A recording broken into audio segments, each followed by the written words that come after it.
बहुआयामी जीवन जब तक दृढ़ बुद्धि का सहारा नहीं लेगा, तब तक यह नहीं जान पाएगा कि संतों की निष्काम मित्रता का अर्थ क्या है। बहुआयामी जीवन जब तक दृढ़ बुद्धि का सहारा नहीं लेगा, तब तक ये जान नहीं पाएगा कि संतों की निष्काम मित्रता का अर्थ क्या है।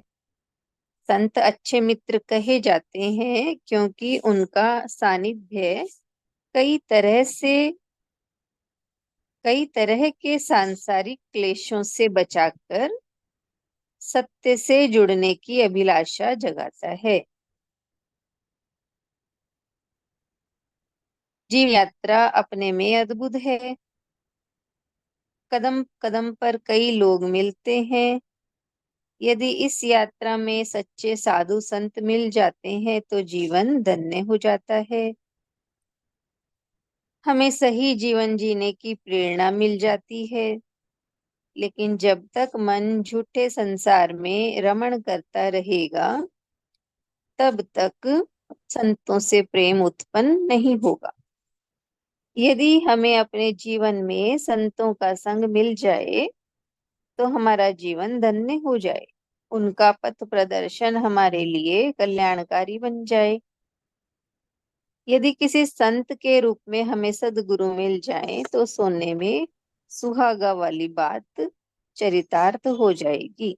हमारी अटूट श्रद्धा और विश्वास देखकर सतगुरु हमारे जीवन को परमात्मा की ओर मोड़कर हमारा उद्धार करते हैं। कबीर जी ने कहा कि संतों की संगति से अच्छा जीवन बीतेगा, बिगड़ा कार्य बन जाएगा, जीवन सुंदर होगा और भाग्य जाग जाएगा। भक्त ध्रुव और प्रहलाद ने संतों का संग किया। उनकी कृपा से उनका जीवन निहाल हो गया और वे आज भी जनमानस द्वारा याद किए जाते हैं। लोग उनसे प्रेरणा ग्रहण करते हैं। संतों का प्रेम निर्मल होता है। वे मोह की निद्रा में सोए हुए इंसान को जगा देते हैं। सच्चा संत परमात्मा से मिलाता है तथा आत्मदर्शन करवाता है। इसलिए संत ही मनुष्य के सच्चे मित्र हैं।